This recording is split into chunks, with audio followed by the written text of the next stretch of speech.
变这样很舒服了。重点是我爸妈每次回复，他就给我回复个赞，就这样。他也不知道跟你讲什么。不是啊，你回应一下，你对我回应一下那个内容啊。比如说我传给一个很好笑的，他这样子，然后我传给他一个很难过的，他也这样。等下开机我就先来一个插派。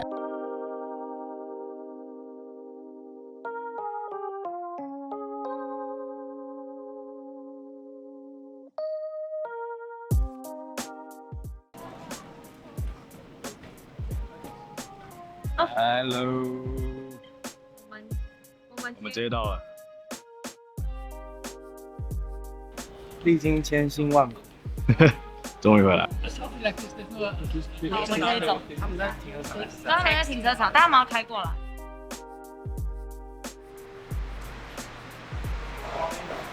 Yeah。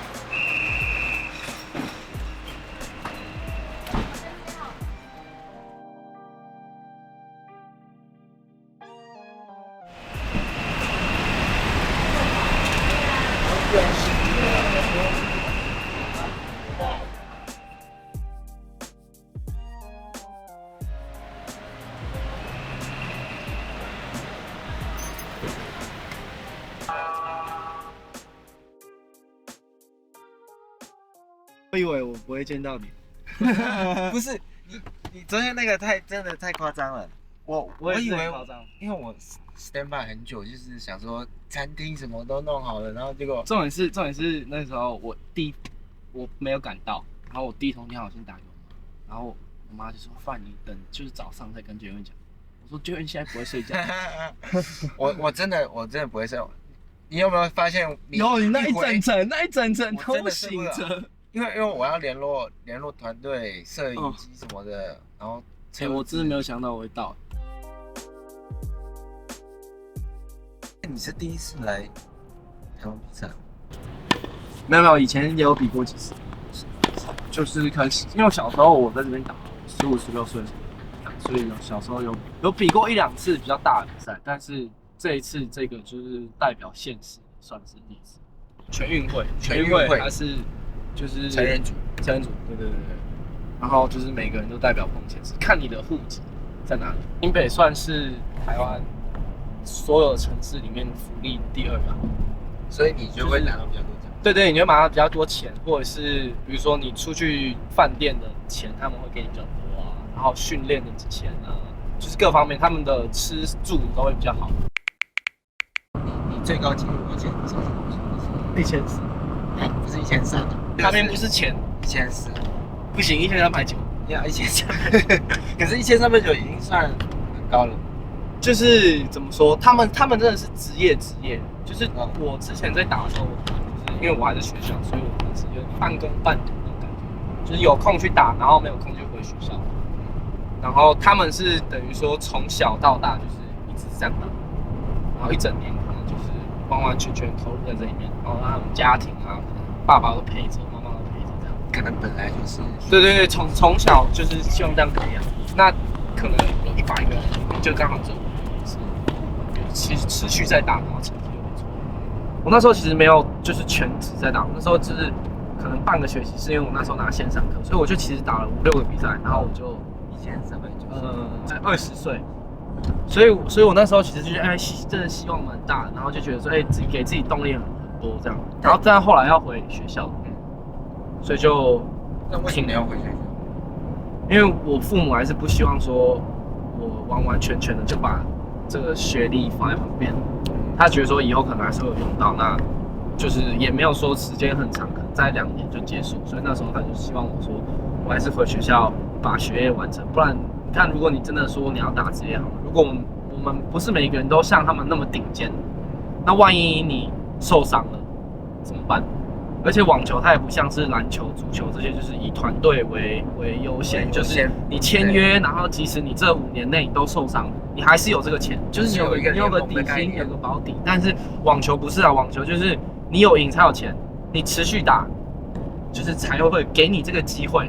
那如果你今天受伤，你就等于是被开除。你肚子饿了吗？我现在几点？我没有到很饿，但是我很嘴馋台湾的食物。最想吃什么？最想吃什么？我超想吃卤肉饭。你知道我上次陪他去那个去做脸那次啊？啊，我自己他说，外面超多好吃的，然后就是这边很多要跟我介绍啊。永康街，对，永康街，然后我从来没去过，然后我那时候下去，然后就逛了一圈，最后我选择胡须章，我还向他，你是不是台湾？可是卤肉饭胡须章有很好吃吗？还蛮好吃的啊。普没有通吧，他是不好吃吗？不是说不好吃，它是是还有更好吃 OK 的，但什么是哪里有有点不更好的选择到地。对对对对对对就是卤肉饭嘛，它很像就这样啊。 no，精品卤肉饭的感觉。这就像你去，我不知道你去四川吃麻辣锅，你哪一家不都一样吗？没有，哎你去四川然后吃海底捞，那就不对对对对对对对对。哇，这一箱其实是65公斤哦。啊，真的假的？结果你去看哦。哇，我感受到了。你是要空投？Hello，不见， Hello，灯火通明。哇，这边很冷吗？不会啊，我历经千辛万苦，终于到这个家了。我妈超爱这只熊，而且她也是有兴趣购入大只的。对，我下次要买那个颜色鲜艳一点。因为我为了要让那个熊看起来没有那么暗，我还在下面准备帮它装了一排灯。就是它的奖优秀的我，这边门后面还这都是曾经啊。对，妈妈用的，对，要帮它一个一个分好，不然它以前拿回来是一整串，像那个破铜烂铁这样。就跟你说，前150名才会打中的比赛啊。现在跟你讲，台北那几个前5个，他们就都打中比赛。哇！那而且他们还是打对外哦，他们还不是打现在这样8强，这个还不一定会有转播。我觉得我就是带着一个平常的心态吧，就是这样子。因为我也不知道我还会打球打多久，你也不知道你能够打多久，你也不知道你什么时候会受伤，所以我就是带着一个希望说我可以享受，就是因为网球，然后把家人聚集在一起，然后去看我比赛这种机会，去珍惜这每一次，因为其实机会不多。可能小时候你在打会觉得，大家每个礼拜都可以来看，而且后来都去国外打，所以其实家人或者是其他朋友没什么机会可以来看。现在好不容易在台湾吃，就是还蛮特别，因为网球我们才聚集在一起，所以我现在就是比较去享受每次的机会。像我现在最近比赛也都是这样，就是希望说可以借由网球，然后运动去让自己更开心，有点怪，比较不会是像以前这样压力。对。这边有加那个6.35，你有吃过吗？没有我们只有在这边吃过川菜白肉锅，可以啊，可以试试看。是早餐店吗？对，早餐店。可以试试看。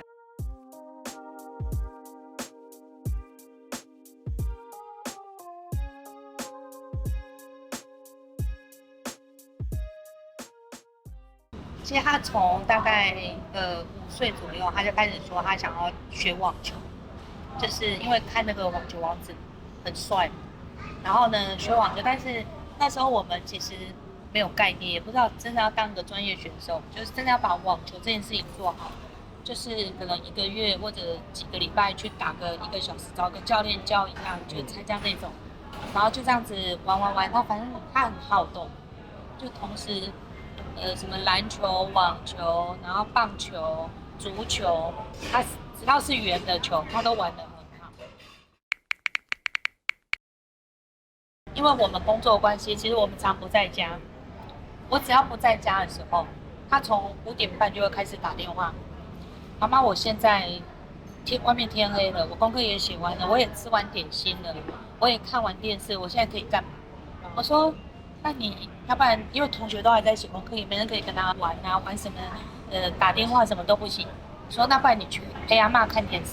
他看完之后又说他很无聊，他说我可不可以打电动？我说好，你去打嘛，因为所有小孩子平常都是不能打电动，他是可以的，我从来不会管他打电动，因为所有事情都做完啊，然后功课又都很好，你也没有什么理由再叫他去读书啊。他的第一个教练。那时候觉得他人蛮烂的，然后呢，所以给我们的时间都是说真的不是很优的时间，就早上7点或者晚上8点。然后你知道上海冬天很冷，零下3度，然后他在练球的时候，爸爸妈妈要在旁边负责捡球。我那时候是穿着羽绒衣捡球，但是他不行，他练球，他的手整个都冻到，就根本没办法打。然后他下来，我就要帮他用热水让他冲他的手。他还有一阵子，就是因为体能不好嘛，因为原来不是运动员，然后教练在教的时候，他跑不动，那个教练就会直接打球过来要打他。那个教练就是那个大陆的选手出来的，就直接球就轰你，那你要死。国外教练他不会动手，他就是会对你很严格，他们觉得选手就是这样教出来。但是因为那时候我也是刚接触网球，所以我爸爸妈妈看到这种，他也就是不知道说这到底是对还是不对，然后这是真的是正常还是不正常。然后过了，我记得是2-3个月，爸爸觉得说不要再给这样的教练教。我觉得对我来说这是一个最大的转折点。如果我那时候还继续那样子打，我就不会想打。而且那一次真的是一个很大的契机，就是他爸爸那时候在广州，然后回来以后就看到他在打，然后我们就讨论说他真的想那怎么办呢？他爸爸就说那不行，一定要换一个俱乐部。他因为他有出去比赛，那比赛都输，但是他很喜欢练，就只要有人约他打球，他都愿意。然后就有一个家长就介绍我们说，你们可以去那里。我已经送他到机场，我已经从机场离开了。他在上学，他也不知道。他爸爸突然打电话给我说：“你回来接我吧，我们去那个俱乐部看。”我才又开回去那个机场接他，然后载着他爸爸，我们2个去那个俱乐部去找那个负责人，说我们想把小孩子送来这里练。他真的是从最后一名进去，到从那边拿了冠军出来，就2年的时间，真的很厉害。这个哪一个？这个还不错。这个要加100吗？就是黄瓜2个黄瓜。钱没算我6000。没有，你点完，你问隔壁多少钱？你问没有，你问隔壁多少钱？隔壁说明2500，就一起算。我到6500的。刚不是4300吗？啊，谢谢。你点什么？这种料啊，6500，我帮你打掉。你刚才说服务费加30%。没有啊，我就给他加5道菜啊。啊，所以我们现在几道菜？你算一下几道菜15道。今天是吃过年，我们这个过年再发，这一部过年再发。听下来，我觉得你妈真的很支持你，是你爸妈都很支持你做这件事情。对啊，而且他们就是我随着年纪越来越大，才慢慢感觉到说他们越来越支持。可能之前小时候比较。也不能说反感，可能就是因为他们在身边的时间比较少，那可能他们不在身边的时候，自己又经历很多不一样的事情，然后你就觉得对，就像没有人对，就会觉得说其实他们只是一个存在，就是他其实不太能给我什么实质上的帮忙，除了经济上面没有，就对，就是可能当下我可能还小，然后那时候可能因为什么情景什么事情，然后受伤，但是他都不会在，那我觉得我也没有分享的必要，所以才会我觉得产生一些隔阂。但是慢慢长大之后，然后怎么讲，就是接触了其他不一样的现实方面的东西，然后慢慢的这个经验堆积起来之后，发现说其实他们给我的支持是远远大于这些，比如说真正陪伴，我觉得啦，我觉得对他们来说。这样子的支持已经是他们这样子的模式可以给予最大的空间了。讲一个很现实的问题，像你刚刚有提到说，你打这个球类运动是没有联盟，是没有一个固定薪水等等的东西去给你未来或支撑你。那你选择一个这么难的球类去尝试，然后这个东西它花费也很大。那如果今天是一个对网球也有热忱的年轻人哈，你觉得你有什么意见？是真的，我如果今天有这个梦想，但没有钱，是真的打不了吗？还是？其实说实在的话，就是你真的这个运动是非常非常需要资金。那有2种可能嘛，一个就是你家里可以支持你，第二个就是你赞助商。那赞助商他不一定是说你今天成绩特别的好才会有，可能因为还是要看一下你的运气啊、缘分啊，有没有机会遇到一些就是贵人可以帮助你。但是这也不太一定，就是你自己的成绩还是要一定有一些出色才别人才会愿意帮助你。但是所以我觉得说，可能小孩子还小的话，不要把所有的目标都是觉得就是说我只能走这条路，我没有愿意要走别的，我今天就是只要打职业，所以才会有美国大学这个选项。OK， 所以大家才会觉得，美国大学我同时可以保持这个运动的强度，但是我的小孩还可以有第二条路可以走，因为他还继续在读书，那他打球的成绩他也不会因为这样子去影响到，所以才会，我觉得这一条路可能是最安全的。所以对我来说，如果小朋友他还不确定自己的方向是什么，或者是他自己的成绩还没有到那么出色，我觉得他可以先往这个目标走。那当然且走且看，如果他表现得越来越好，越来越不错，那想要再往另一条路走，我觉得是可以支持的。不过回到原点，这个就是花费很高的东西，它是一个你没办法看到投资报酬率的，它不是像一个股票，就是说，我现在买这个，我2年之后它一定会回来，不一定。就是你可以相信你的小孩，但是每个人需要的时间不一样。有些人我也遇过，有些人可能半年他就是突然变得非常非常强，但有些人也是需要5年、6年，甚至10年，他还在就是磨合的阶段，还没有到真正可以赚大钱，所以。其实做这项运动，我觉得更多的是坚持，更多的是你对这个事情的热忱，不是说物质上的一些追求，就是说我以后想要当一个很有钱的人。因为其实说实在，如果你今天想要赚大钱，你就不会去选择打网球，或者说你不会选择当运动员。对，你就对。所以其实当运动员要赚大钱，这个想法我觉得是第一个不适合。第二个就是你如果今天在打球的时候，你只想说，我这一场赢了我会赚多少钱，这一场赢了我会赚多少钱，其实你就失去了你当初对这个运动的本质，那你其实也不会表现得好，因为你就是被这些物质的压力所改变嘛。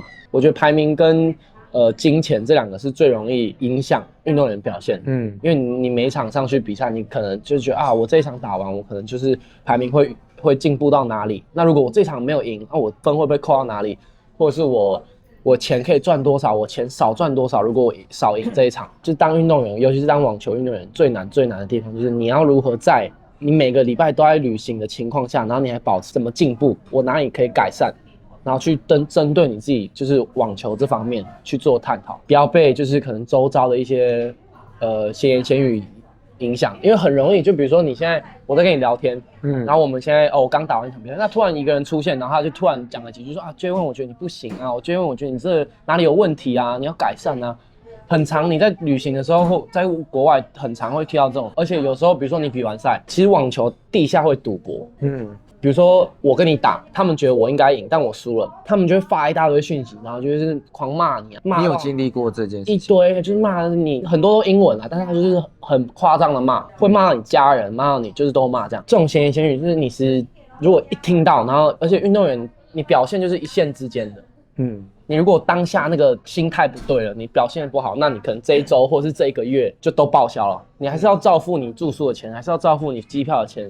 但是你表现不好，因为可能某一瞬间谁讲了什么话，或者是你某一个想，所以最重要就是你如何能保持在一条线上面，可以一直专注。所以我觉得很重要，就是如果有小朋友想要开始打，或者是有谁想要追求的话，那希望是有人可以陪伴他一起最好。因为你一个人真的太难了。比如说你在表演的时候，你一个人在表演的时候，你表演完下来，你会发现说，这些问题，但是可能外面的人看是完全不一样的事情。那你长久了之后，你就需要别人来给你意见，就是有的人旁观者清那种感觉，不然你一个人在那边一直做，我觉得我发球最近都发得很好，但是其实可能是某一方面你自己有点在当局者迷那种感觉，然后没办法调整过来，那你需要8、9个月才可以改善这个问题。那如果旁边有人可以陪你沟通，或是陪伴你，其实你可能不用8个月，可能更快，效率更高了，我觉得。那讲回来，你刚刚说，要么如果对这个球类运动有兴趣，要么就家里可以 support 你，要么就是有人赞助。是。那你觉得你去过那么多地方，你觉得光台湾好了，你不要说光网球，你讲整个体坛的话，你觉得还有哪里需要改进？改进了，我觉得资源方面，其实你不太能去一直想说希望台湾放更多资源在这上面啊，因为其实这些金钱都有限。那我们也不清楚到底数字是什么，所以其实我们不太能去讲什么，但我觉得最重要的是这个运动的风气跟这个环境的生态，就是为什么我自己喜欢在国外训练，比起在台湾，因为亚洲它有一个很大的，不能说缺点，就是一个问题存在，就是说他们很喜欢把自己的快乐建在别人的失败上，尤其是教练们。那美国其实它竞争性很大，就是大家就是Jerwin 你这礼拜冠军哦，那我想要拿2个冠军，我想要比你更好。但是在台湾的话，或者是在亚洲，我不是清楚，可能韩国、日本，但是大陆或台湾其实就是说 Jerwin 这礼拜第1轮输。那我的教练就会说，你看 Jerwin 在那边练，所以 Jerwin 第1轮输，他们教练根本就不知道在干嘛啊。然后，所以我跟你讲，他以后也打不好。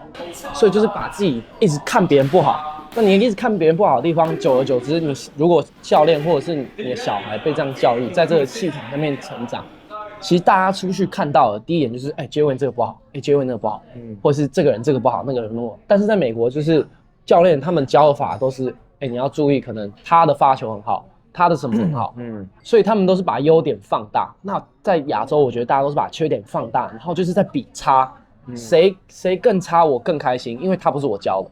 那我觉得这种生态就是没办法让这个环境越来越好，但是可能那个是有点怎么讲，上一代的教练他们可能因为比较严格啊各方面，所以我觉得在美国这种竞争良性竞争啊，我觉得这是最好的文化差异。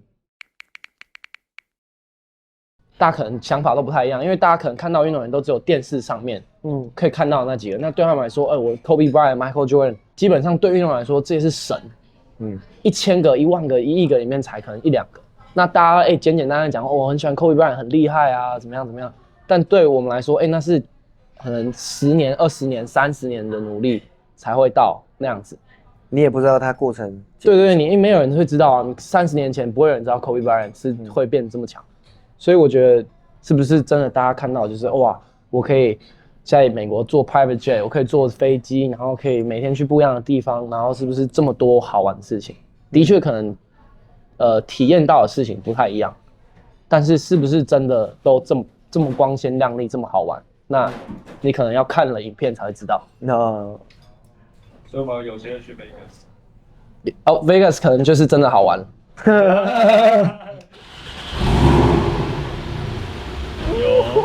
那你有什么推荐吗？